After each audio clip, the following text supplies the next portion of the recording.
Di sisi lain, DPR meminta pemerintah mengkaji secara mendalam rencana renovasi Ponpes Al-Khozini menggunakan APBN. DPR menilai semua pihak terkait perlu terlibat untuk mencegah polemik.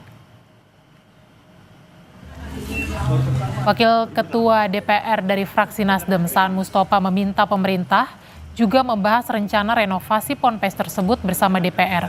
Meski mengapresiasi niat baik pemerintah memulihkan kegiatan belajar Ponpes Al-Khozini, tapi Saan juga mengingatkan agar penerapannya jangan sampai salah prosedur.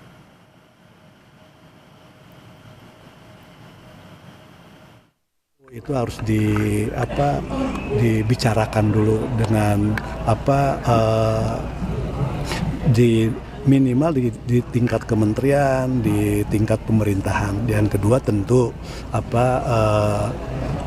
dengan DPR juga tentu bicara khususnya dengan Komisi 5 biar apa yang menjadi keputusan Menteri PU untuk membangun pesantren dengan biaya dari APBN ini tidak menimbulkan masalah menimbulkan polemik.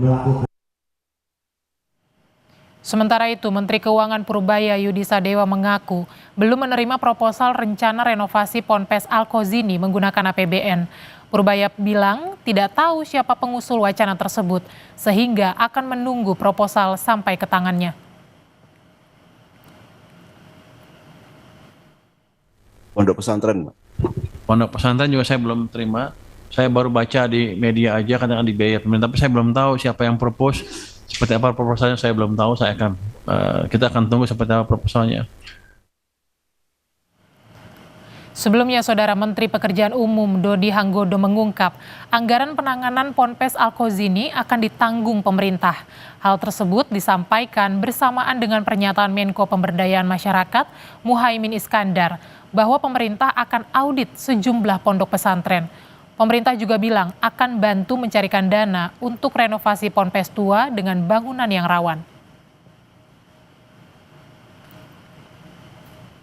Anggaran kan selama ini sebetulnya Ponpes itu ada di Kementerian Agama ya. Cuman kan ini ke kondisi darurat yang di Sidoarjo pasti kita yang masuk. Ini dari teman-teman di Dirjen Cipta Karya kan ada di seluruh Indonesia sehingga hopefully kita bisa cepat mengerjakannya untuk seluruh Indonesia. Kalau soal anggaran insya Allah cukup lah. Insya Allah cuma dari APBN ya, tapi tidak menutup kemungkinan nanti kalau juga ada bantuan dari swasta kita pasti juga harus punya. Cuma sementara waktu dari APBN.